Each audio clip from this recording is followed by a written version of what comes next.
The visibility of migrants and refugees in the public sphere is almost always very feral. Migrants and refugees are devoid of agency and are sidelined into playing a symbolic role in media narratives around them in Europe. Although media framing differs based on specific migrants groups, the discourse is focusing on immigration coverage is often negative and conflict-centered. Frequent exposure of such media messages lead to negative attitudes towards migration. This may activate a stereotypical cognitions of migrants group and even influence vote or political choices. Herzlich willkommen zu einer neuen Folge von Nimas Bantaba. Ich freue mich sehr, mit euch zusammen mit meiner Gastinnen über das Thema Reframing von Migrantinnen in den europäischen Medien in Diskussion zu kommen. Mein Name ist Nima Jadama. Mit mir im Studio ist wunderbare Journalistinnen und ein EU-Netzwerkträger, die für migrantische Journalistinnen engagiert. Zusammen werden wir über ihr Engagement und Projekte, die dieses zielt darauf ab, die gegenwärtigen Mediennarrativ zu verändern, auch durch die Gewährleistung einer angemessenen medialen Darstellung von Migrantinnen und Flüchtlingseigenschaften in ganz Europa auf integrative und ermutigende Weise, indem ein Raum der Selbstdarstellung für Migrantinnen und Geflüchteten geschaffen werden. You're watching the Nimas Bantaba. My name is Nima Jadama. With me in the studio, I have 3 journalists and a network based in Amsterdam who we will be talking about the topic reframing migrants in the European media. I'm pleased to welcome my guests or introduce them. First with me in the studio, I have Gabriela. Gabriela, how are you doing? Hello, I'm good. Thank you so much for having me. So happy to be here. Thank you for joining us. And joining us as well, we have Nadia Bellari, based in Zurich. Nadia would also be joining us or talking to us as an expert in the European media narrative, specifically on the community media. Hello, Nadia. Hi, Nima. Hi, everyone. And finally, I have Savannah from Here to Support in Amsterdam. Savannah would also be talking to us about the narrative, of course, surrounding the issue of migration, migrants and refugees in the European media. Founder or co-founder of the Reframing Migrants project just concluded. Hello, Savannah. Hallo. Ja, so wir werden heutige Sendung eigentlich komplett auf Englisch machen. Nimas Bantaba ist eigentlich multilingual. Wir machen immer auf Deutsch und Englisch. Erstmal zu dir, Gabi. Gabi, so you work with Unbiased the News. Unbiased the News aims to contribute to decolonizing journalism by enabling narratives of self-representation and the publication of stories that diversify news narratives and challenges power imbalances and the status quo. Why decolonizing journalism? That interests me to know. Yeah, so at Unbiased News, we believe that to make that shift, to change the narrative, we cannot do that without talking about decoloniality and what that means, because the stories we have been reading for over 500 years are rooted in the history of colonialism and in the terms of who gets to tell the story, who has power to tell the story, who is represented in these stories, how these stories are being told. And so that has a huge influence in journalism and how is being global journalism being done. So that's why at Unbiased News we understand these structural barriers that many journalists have based on the legacy of colonialism, and we want to open this space to give power to them to tell their own stories. And in the media industry, that hasn't allowed that space. Ja, Definitely we will dive into that, decolonizing the newsroom, unbiasing the newsroom, of course, the stereotypes surrounding the European media. But first, I'm glad to introduce you. Gabriela is a Venezuelan storyteller researching the intersections of journalism, innovation, and product strategy. At Unbiased the News, he develops social media and content strategies to tell stories audiences engage with. She holds a master's in interactive journalism and is always eager to explore new multimedia narratives and formats to build a more innovative journalism. Thank you very much, Gabi. So I will shift to Nadia online. First, Nadia Bellari ist Beraterin für interkulturelle Kommunikation mit Sitz in Zürich. Arbeitet sie für Non-Profit-Organisationen, Unternehmen und staatliche Organisationen. In ihrem Projektarbeit und Forschungen beschäftigt sie sich vor allem mit Medienvielfalt, interkulturelle Integration, Migration und Genderfragen.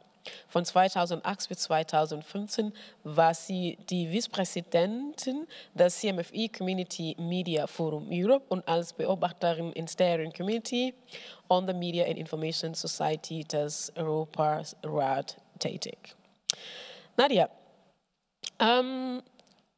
so you are an advisor and trainer on diversity, inclusion, intercultural and multilingual production, media and information literacy. Like I said in your biography in German, so I want to know who are mainly your target media organizations or individuals, and why the necessity on diversity, on diversifying diversity or inclusion? So thank you. I think all media can benefit from these skills. And here I would really underline the importance for public service media to fulfill their mandate in terms of representing and serving the whole of society, both in the contents and also in their staff representation. I think this is one area where still a lot of progress needs to be made.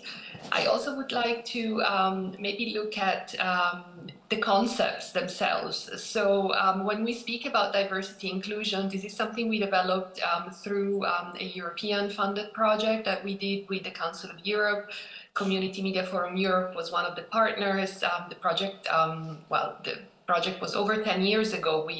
We've been doing projects on the field of media and migration, I feel, for the past 30 years. And the results are not always what we expect, but I also don't think we would ever resolve these issues. I think we need to continue working on them.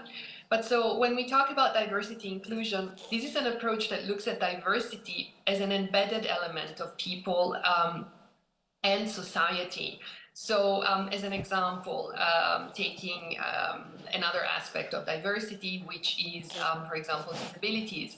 It's of course great if you have a media that does a whole feature on athletes with disabilities, but for the audience, it's very likely that they will not identify with that, and they're just going to turn the page or switch over to something else.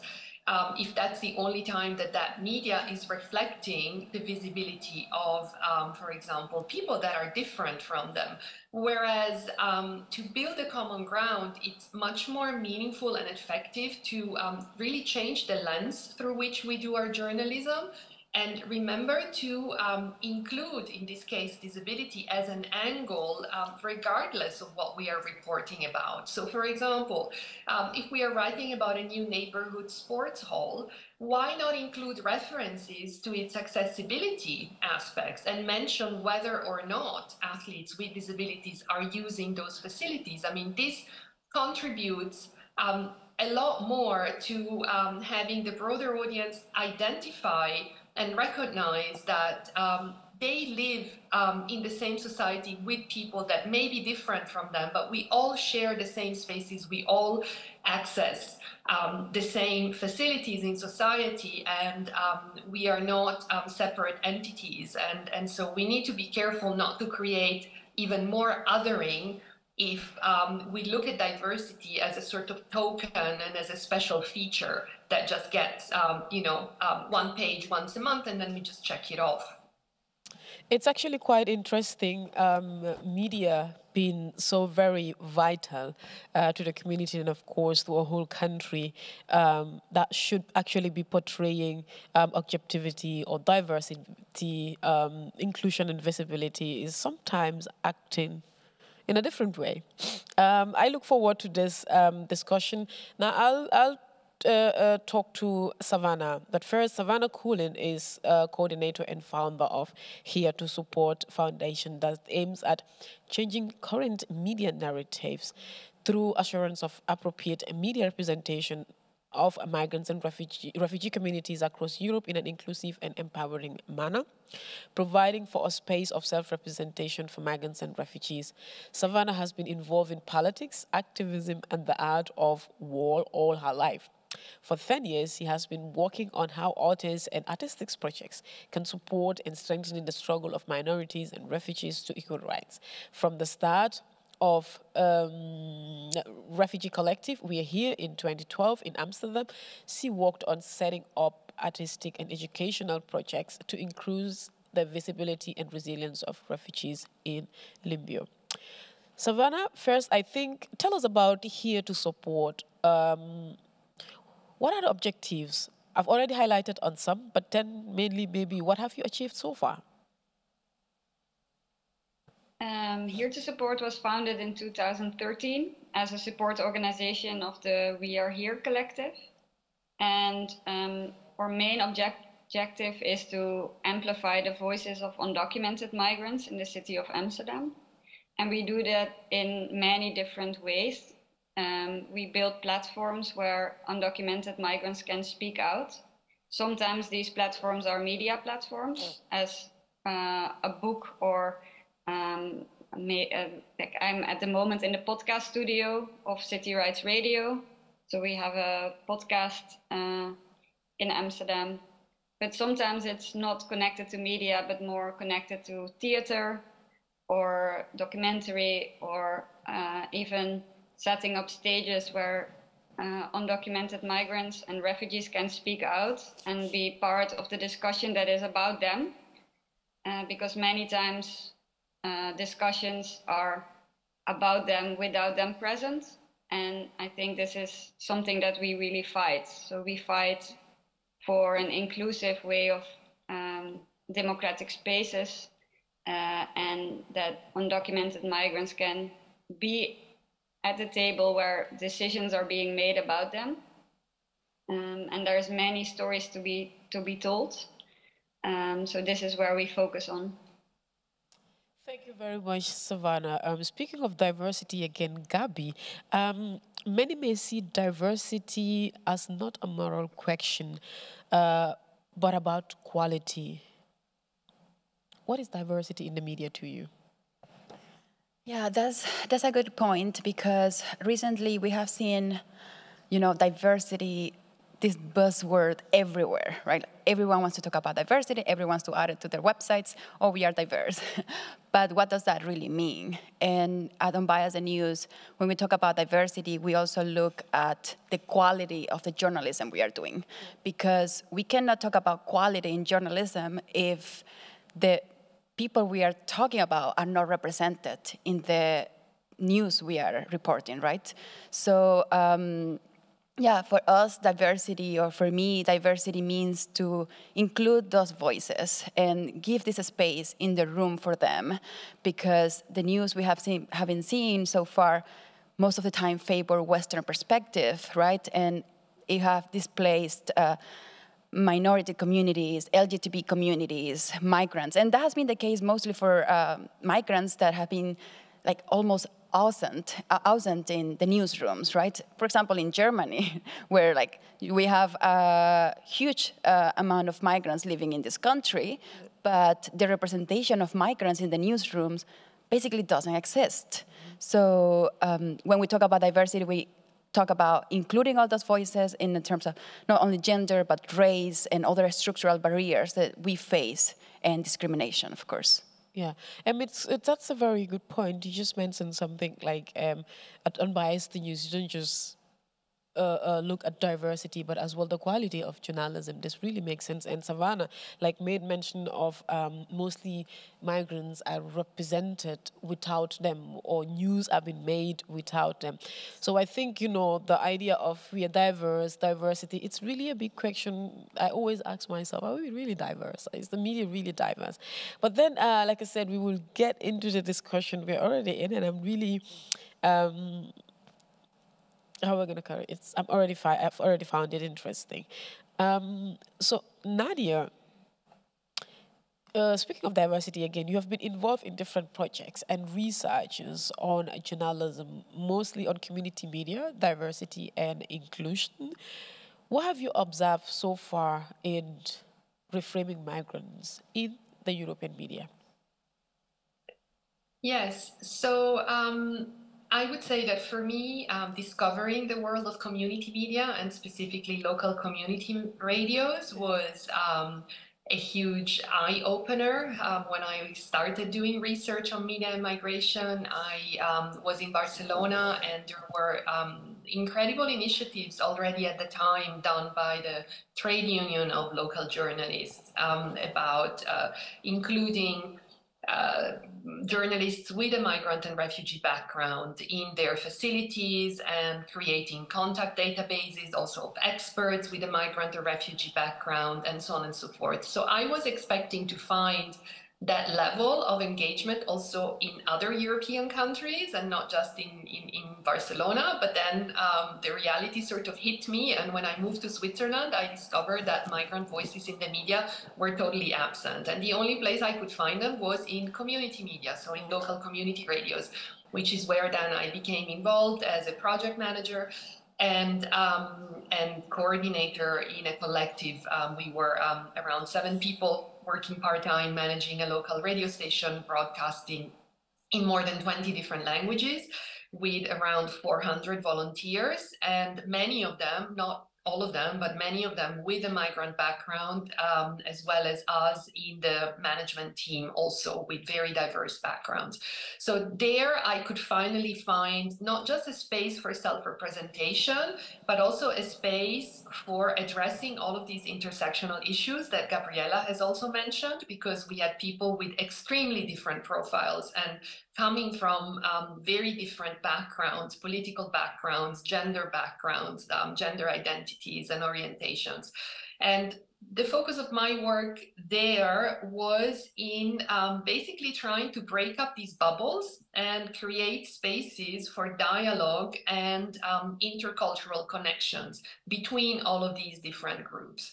And this was at a time, I started there in 2005, so the sort of, big boom of social media hadn't happened yet. And it was quite interesting that community media was at times being denied funding because funding authorities, Ofcom, for example, they felt that there was a danger of creating closed communication bubbles and closed communication communities, because they were afraid that I don't know, the Italian community, or, even worse, migrant communities speaking languages that they couldn't understand would be broadcasting information that they couldn't control. And so we needed to convince them all the time about the fact that, well, in community media, we do training, we do ethical training, not just technical training, and, so on and so forth. And that we do work with people so that they're not just coming in and taking the microphone and saying whatever they want, but actually they're doing a great service in creating these spaces of inclusion that public service media in particular is completely failing to offer to communities. And Switzerland has almost 40% of the population with a migrant background, which is insane to think about, and is totally not represented if you look at the professional journalism space. So I think that today community media is still, in a way, still much further ahead than a lot of other sectors, and that's one of the reasons why it's important to work in partnership also with local community media, because I think the experiences we did in these multilingual program formats, in having programs where it's not, just the migrants or whoever, or the lesbians or the funky DJ talking about themselves. No, it's about being able to engage in conversations also with people different from us and creating spaces for dialogue and finding commonalities between all of these different profiles. And I think that community media are unique in the sense of creating these physical also spaces where people can meet, people that normally in everyday life don't really have a lot of opportunities of crossing their paths.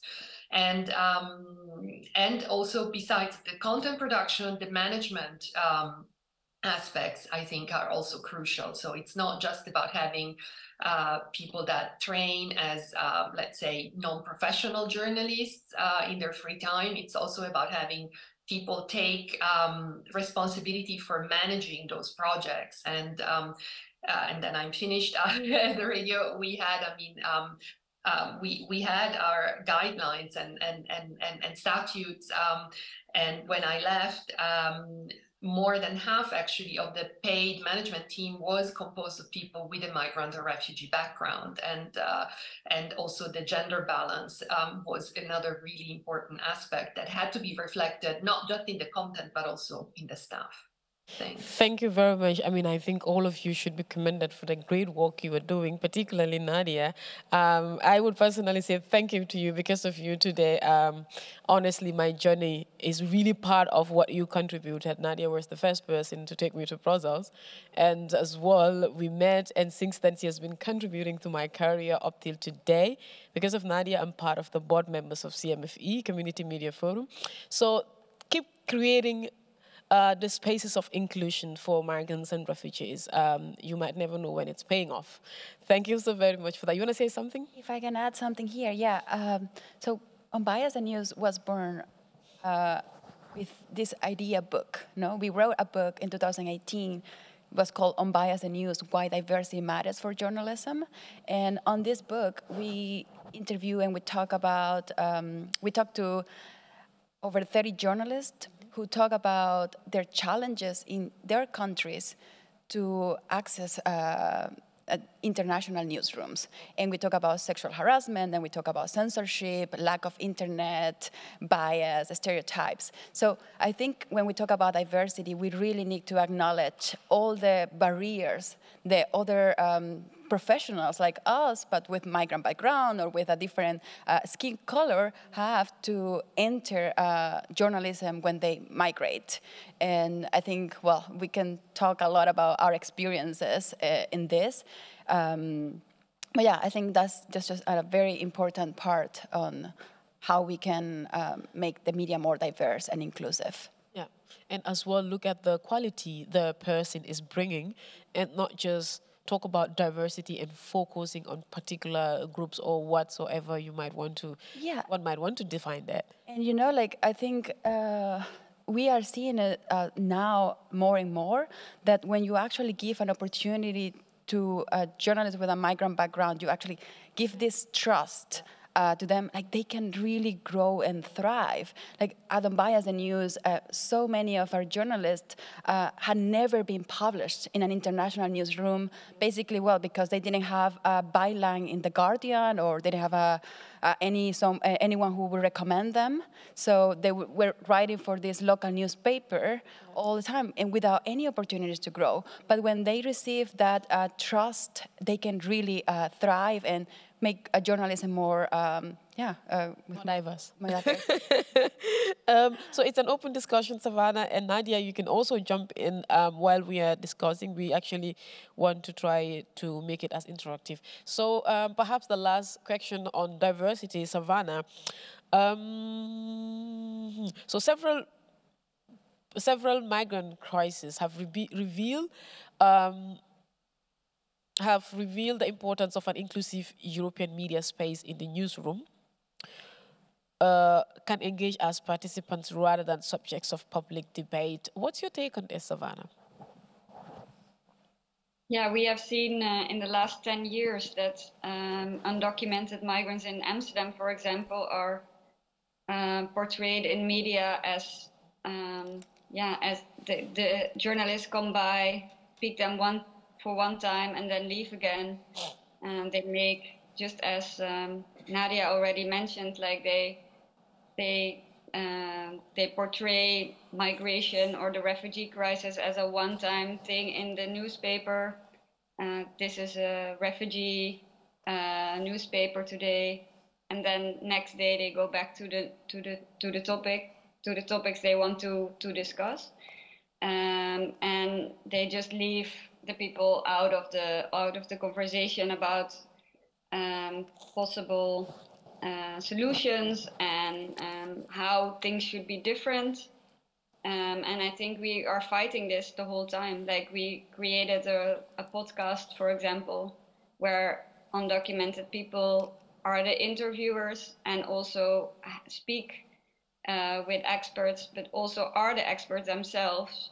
And I think this is the way forward, as mentioned already before. I think within community media, within all these initiatives, there is the power to change the narratives. I think we are beyond changing the mainstream media,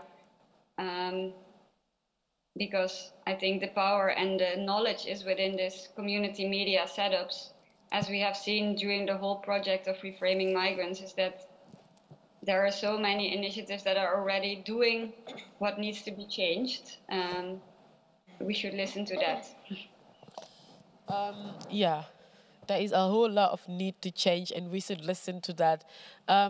Gabby, of course, I know Unbiased News is really thriving hard to make sure that the news is unbiased and as well the participation of migrants and refugees is included. But I would like to know what steps is Unbiased News taking in terms of reframing migrants in the European media narratives. Yeah, well, I think I have to say that Unbiased News believe that misrepresentation can lead to misinformation, and that's why most of us in our newsroom have migrants' background, and I think that's an important step.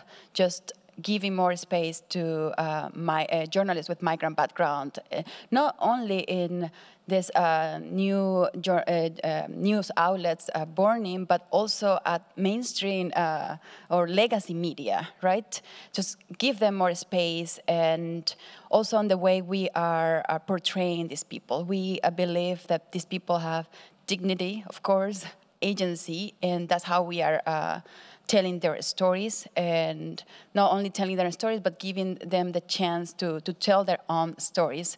We, at Unbiased News, we avoid parachute journalism that Savannah was talking about, and it's this idea of, having a foreign correspondent flying to a country just to, because of a crisis or something, and then they just go there for 3 days and think that they are capable of telling a story that has so much context that they don't know, because they don't live there, because they don't know the communities. So we commission local journalists that can tell their own stories in their communities, and they know all the nuances of the context of the crisis. That's something we also do, and we also ask, when we received a pitch for a story someone wants to write, why are you the right person to write about it, right? Like, I don't know, a white male journalist telling me that you want to write about that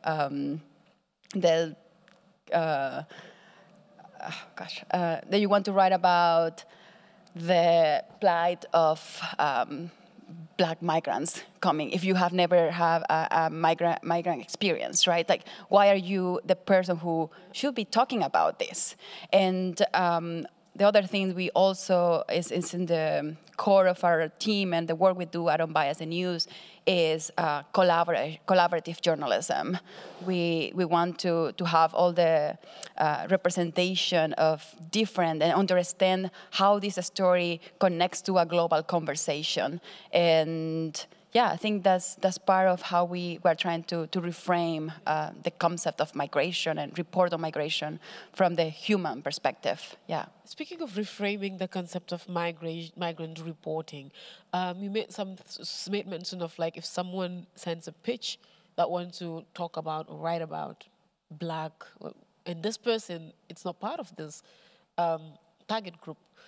This is a question mark for you. But to me, I'm like, sometimes as migrants and refugees, in the German media, from experience, you are actually taxed to report on migration issues because this is your expertise, because this is what you know. But for us, for some of us, this is bias. Because why should I be limited to reporting about migration? Because I am the expert. So I don't know how you guys see this, but I mean, I'm a journalist. I'm not a migration journalist. This is not my expertise on paper. So I don't think someone should give me the title for that. So as a journalist, of course, we are neutral, and if you want to report on anything where your competence lies, of course. But I don't think media outlets should give the civilized demand to a migrant or refugee that, oh, okay, because you are the expert here, so we thought you can do this better. Yeah, and you know, like, I don't think because we are journalists we are neutral. No, like, I think that's not really how we are human beings. Wow. We have positions, we have opinions, and that reflects on the content we write. Yeah. So if you don't have this experience as a migrant, it is very difficult for you to understand what that person went through. And then for you, it's super easy to just portray what is in the like very superficial stuff. And that's why the migration stories we see are sometimes very basic on the or want to just portray this drama of migrants, or that they want to portray the just the crisis, and the language it is being used is very superficial too, right? So I think that's also why at Unbiased News we really want to ask, why are you talking about this? Yeah. So I think we're talking about transcultural competences, and this would bring my question to Nadia as an expert in transcultural and so on. How could advancing transcultural competence be achieved in the media, Nadia? Okay, thank you. So there is so much to unpack here from what you and Gabi have been discussing. And before I get into the transcultural skills, let me maybe highlight, I mean, two issues which can be in tension to one another, but don't necessarily have to be. So I think on one hand, we need to take very seriously what Nima was referring to, and that is the fact that as soon as we start to put labels on people, that can also close them up in little boxes. And as we know also from other colleagues, for example, in Italy, they were in, for example, legacy media, but because of their skin color and because of their supposed experience as being second or third generation, children, they would only get asked to report about migration, even if that was not at all what they were competent in, or what they were interested in. So I think we need to be careful about not falling into the trap of identity politics and saying, oh, you can only write about women if you're a woman, because it just doesn't work like that, or it's not that easy, let's say. You need to have ideally an intersection of competencies.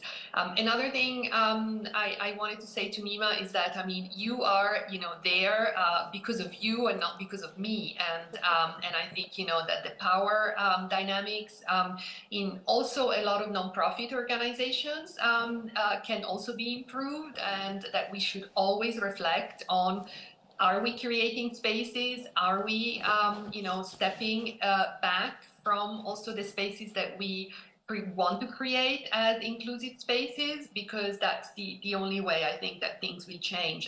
And I'm, that's an ongoing, obviously, objective in my personal work, but also I think in a lot of community media. I mean, it's not just because you have diverse people there that, that you have equal opportunities.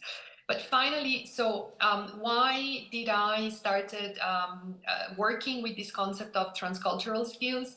So first of all, I mean, how can you define them? I would define them as, let's say, a curiosity and an empathy at the basis of what we do, and also the ability to accept the complexity and the ambiguity that we are going to look at as humans, and in this case as journalists. So I would say the first step is really to acknowledge our positionalities and how our unconscious biases shape our view of the world. And we all carry bias. I mean, nobody is free from it. We have internalized it through our education, through our experiences, and so on and so forth. So as Gabriella was saying, I mean, the myth of neutral journalism also really needs to be reconsidered, because all of us will look and talk about the world to a certain extent based on our backgrounds. But if we decenter ourselves and reflect on our positionality, which is also something we try to do in academic research, then we are being more honest, and we can look at society around us with this awareness that hopefully is going to allow us to base our interactions on commonalities, on similarities, rather than always focusing on differences, which is what a lot of clickbait journalism needs to do today to survive.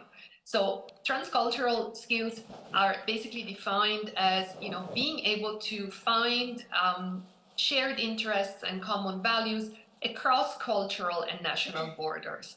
And if I can give you just an example, I mean, I already said here in Switzerland, we have, a very relevant proportion of the population which has a migrant background. And for example, the Italian and also the Turkish communities were amongst the first to move to Switzerland in the 60s. And just recently, obviously, the recent elections in Turkey have been a very prominent topic. And in many Swiss media, you find coverage on the elections as if the audience and the readers would not include anybody with a more direct link to Turkey. And it's sort of like people still think that we live in a national silos when it comes to media. But obviously, I mean, that is not the case because of the digital environment, but it's also not the case because of the way our societies are made up. I mean, we live in post-migrant societies. So why not explain current events in a way that is clear also for people that, in this case, don't have a migrant background, don't know anybody from Turkey? But why don't we report it from the perspective also of a transcultural society, where we have here next door citizens that are second or third generation, for example, Turkish citizens or extended families? Why don't we also get their opinions as experts? Why don't we create contents that will finally also include them as a respected part of the audience? And this still happens to me as an Italian in Switzerland, which is quite absurd in a sense. I mean, I read articles about Italy as if they were talking about a foreign planet. I mean, we are a few hundred kilometers from the border, but there is never a single article here talking about Italy where, for example, they talk with, Italians, expats or migrants or, third generation people who live here. And so this is where I agree with Gabi. I mean, if you don't have the knowledge yourself, you at least should make the effort to include voices from those communities, or to choose your experts with a certain, with a certain openness of mind. But it's a process. I mean, it's and here we have the Neue Schweizer Medienmacherinnen, which is the sort of sister organization of the Neue Deutsche Medienmacherinnen, and I'm involved just as a member, and I'm hoping, that those types of initiatives, like Unbiased the News, I mean, like also projects, will help us to slowly change. Slowly change the narratives. Hopefully we're getting there. Apropos slowly changing the narratives, last month, about over 50 migrant media makers and refugees converged in Amsterdam.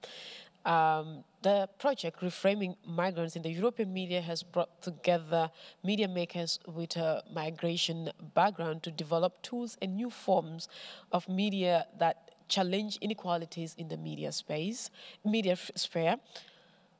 Savannah, how the idea of reframing migrants in the European media came about? So reframing migrants in the European media as a project with the main applicant is the European Cultural Foundation, and we were already part of some bigger European projects on media before with the European Cultural Foundation. In 2016, we did Displaced in Media, and there were in the last year some media activism projects. And with the new call from the European Commission, we set up the project Reframing Migrants in the European Media. And Here to Support is one of the partners, but there is 5 other partner organizations involved. And since beginning of 2022, we started with the project, yeah, how did it start? Yeah, so much needs to be changed, as I already said. We started in July 2022 with a big gathering in Madrid, calling it Decolonizing the Newsroom. We already, it was still COVID at that time, but we were able to have 30 international people with a migrant background, journalists with a migrant background coming together. We were lucky that we could evolve the project more, have local contexts,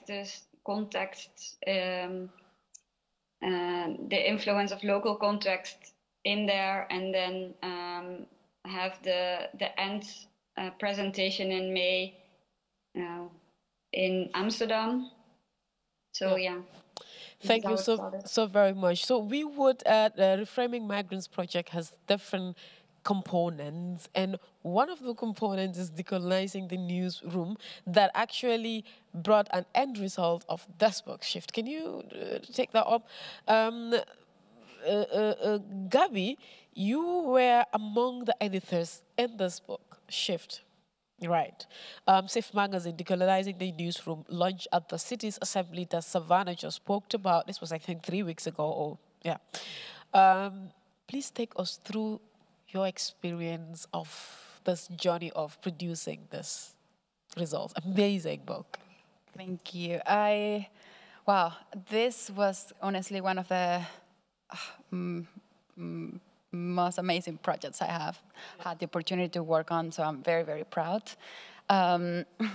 We, as part of the Decolonizing Newsroom, we got together for 2 weeks in Amsterdam, and I think that was really powerful on how the results of this project, because when we talk about migration, we need to think about who is funding this, right? Who is paying for news? So for all the people who had the opportunity to participate in this Decolonizing Newsroom in Amsterdam, we were all very amazed that there were resources to put us all together and to talk about decolonizing and talk about the colonization of the newsroom. And we had opportunity to exchange ideas. I really cannot explain shortly because this was also kind of an experiment for us, and try to just exchange experiences, exchange expertise on how our own experiences have shaped our work in media. And not only media, but we also had media creators, activists, people from NGOs and designers who had for the first time, all of them, of course, with migrant background. So in this, for those 2 weeks in Amsterdam, we interviewed and talked to media creators who decided to start their own newsroom, their own podcast, their own social media channel, just because they didn't feel represented in the media. And it has been just really powerful, just as the way it looks, right? Because It's usually, when we talk about migration and migrants and refugees, it doesn't look like this, right? So that's already like the storytelling that we are seeing in this book already has a huge impact on how we want to reframe migration in Europe. Yeah. On how we want to reframe migration in the European media. I think you made something very interesting. That is like representation, which is super important. And apropos representation, Nadia, refugees and other migrants who actually came to Europe in the past decade frequently ended up being portrayed as one-dimensional characters as the other, on a simplistic binary of preparators and victims. What's your take on this? We're talking about, of course, representation, status, and as well inclusion here. So, yeah, I mean, I think, this links back to some of the things that we were discussing before. So this sort of tendency to teach journalism in journalism schools as you're supposed to be neutral and you're supposed to look at whatever you're talking about as an observer, which then leads to a lot of these stereotypes, and not just in relation to migration, but also in relation, unfortunately, to a lot of other topics. And I think that self-representation, as we do in community media, is definitely, one step, but not the only one that we need, because again, we need to also change legacy media, as Gabriela was saying. It's fantastic to have these EU-funded projects like Reframing Migrants that have given the opportunity to create, this type of output. This is incredibly precious. And at the same time, all of these experience and all of these connections, they also ideally need to have an impact beyond our spaces, right? Because I think that legacy media is actually missing a tremendous amount of opportunities by not tapping into these talent pools. Yeah. And younger audiences are, they are leaving legacy media because they're going to their own bubbles. They're going to their podcasts, they're going to their social media groups. So it's actually quite interesting to observe this development from the perspective of, as I was telling you before, the critiques that were being made towards community media in the past. Nowadays the media landscape is equally fragmented. And on the topic of representation, I just want to quote one of my favorite journalists who is in the US, Mitra Kalita. She talks about what brought her into journalism. When she was 16, she was attending a sort of, storytelling workshop for people that were in the high school newspaper. And she said, it was a minorities journalism workshop. And on the first day, they took, all of us kids from across New Jersey, and they showed us a film called Boys in the Hood. And there is this, this quote in the film where one of the characters, says, in this case about, the Black community in the United States, he says, they don't know, they don't show, they don't care about what's going on in the hood. And this quote was, what brought Mitra Kalita as a 16-year-old, to say, I'm going to get in there, I'm going to change journalism. She had an amazing career. She was at CNN. She was at the Los Angeles Times. She was all over. And in the end, she actually circled back to developing community media because she realized it was just so damn hard to change, the power structures and to change legacy media. So Obviously. I think we need to we need to look at it as and then I'm finished, as a sort of like, we hold something in our hand and we can only hold it for, and run for so and so long. And then we need to pass it on to someone else and continue because, it cannot just be one person that keeps on running and changes things. We need to sort of really, work as a team and continue. pass the space on to one another to create more spaces.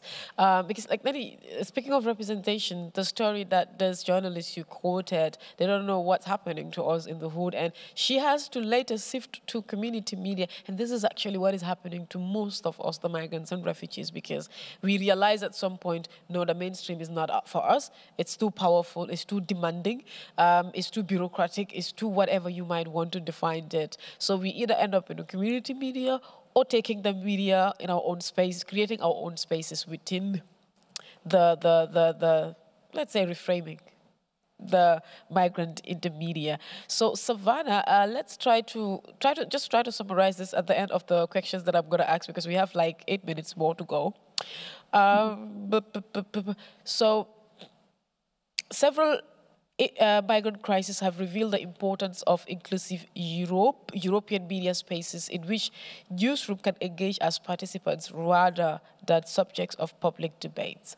What's your take on this?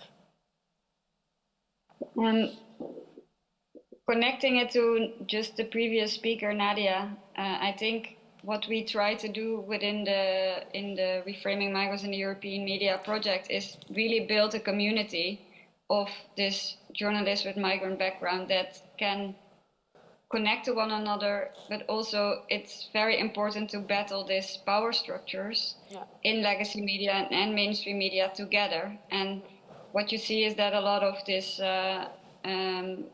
community media and journalists and people that have set up their own practice within Europe, they are quite isolated.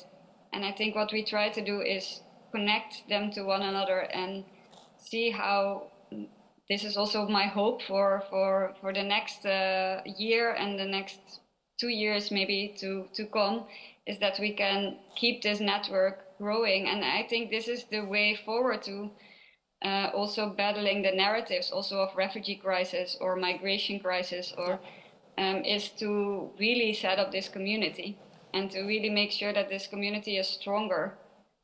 So that legacy media is, that we can amplify the voices of this community media journalists much more than we do now, to have this voice come out. Yeah. Thank you very much. To take you aback a bit, let's say going back memory lane, and I quote, I believe that journalism should be and look like more a sense of Tetris game. This is an introduction to a podcast that you were doing called the Broken Tetris. First of all, why did you decide not to continue with this podcast? And what was the aim of this podcast? I listened to it and I'm like, what an amazing podcast. It's like taking the spaces on our own. Why did you give up on the space? Well, life, I guess. But yeah, this was an amazing project I started as part of my master's degree. Okay. It was part of my master thesis. And, you know, when I was looking for an internship as a requirement for graduating, it was one of the most difficult experiences here. And I was studying in Germany. And just because I was not published in English before, because I'm from Venezuela, I speak Spanish, I couldn't have an opportunity for an internship. I was not even looking for a job. Wow. So while I was looking for an internship, I just realized the lack of diversity in German media. And I said, you know what? I'm going to write about this.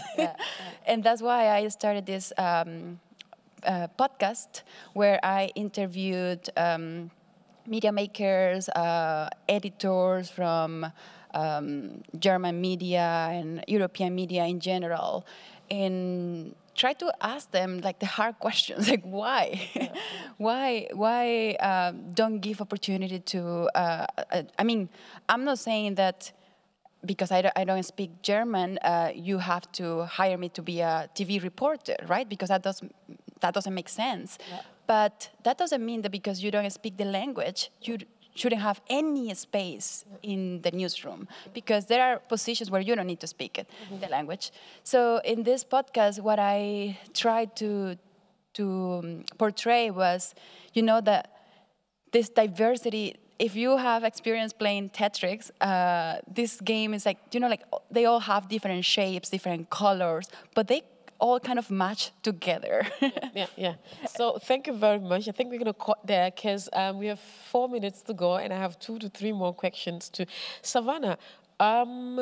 So among the project components of the Reframing Migrants in the European media projects are decolonizing the newsroom that we talked about a lot with Gabriella here, the magazine Shift, amazing production, and as well an online platform for journalists, and of course the just concluded Cities Assembly in Amsterdam.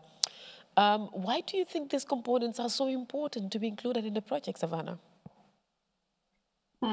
I think it's important to have a publication in your hands, that it's something that we can always take wherever we go and have something to really have it on paper, not only talk about it in spaces like this, but to make sure that it spreads and that there is dissemination of the conversation. What I think the component of the local context, I think, is also very important, because Nadia already said, like, Zurich is completely different than the context of Barcelona, and right? And the context of Amsterdam, and the context of Germany, Barcelona, but also Athens or the border of Ukraine. It's a completely different context, and I think this is where we really want to push forward in the next call also, because we want to continue the project, of course, is that we look much more in what do these local contexts need, and because I think only when you have eye for this, you can really change the reframing of migrants in the European media as a whole. Thank you very much. We have 2 minutes left. Each have 30 seconds to respond to my last question. And that is, first, Gabi, with you. In your opinion, what is diversity and inclusion for a better European media? Well, that means understanding structural barriers and discrimination, and opening up the space for other voices. Open up the space for other voices. Nadia, what's your opinion on diversity and inclusion in the European media? I think it's difficult in 30 seconds, but something we didn't talk about. You can make it 45. No, that's fine. No, I mean, something that is also very important for me to underline is that when we talk about diversity and inclusion, we don't lose the focus on gender equality and don't dilute that into the diversity basket, because what is unfortunately happening is that we are, broadening the type of topics that we want to look after, but we are not broadening the budgets. And so, it sort of tends to dilute the resources. And we also need to look at the hard facts, which are that women are massively underrepresented with the intersectional disadvantages on top of that. And COVID has made that even worse. So we also need to really keep that at the forefront. Thank you very much. Savannah, finally, your opinion? I think we have to decolonize so much. And one of the things that we talked about in Amsterdam was decolonizing funding structures. I think this is really, really important to make sure that not only white institutions get the money and divide the money, but that there is much more money for startups, community media, and have really trust people in like making beautiful things, because there is where it begins. Thank you very much. Providing or making trust to making beautiful things, that's where it actually starts. And this is where we're going to end it. That was all we have for you on today's edition of the Nimas Pantaba. We talked about reframing migrants in the European media. We've looked at so many different components: decolonizing, inclusion, diversity, representation, and so on with my wonderful guests. I am so super happy having you all here on this discussion. It has been an amazing 1 hour. I look forward to another edition. Follow us on social media on Nimas Bantaba TV, or send us an email if you want to take part in one of our interviews or discussions on nimasbantaba@gmail.com. Das war's von uns, von unserer heutigen Sendung von Nimas Bantaba. Wir hatten über das Thema Reframing von Migrantinnen in den europäischen Medien gesprochen, zusammen mit meiner Gastinnen aus Zürich, Berlin und Amsterdam. Tschüss von mir. Ciao.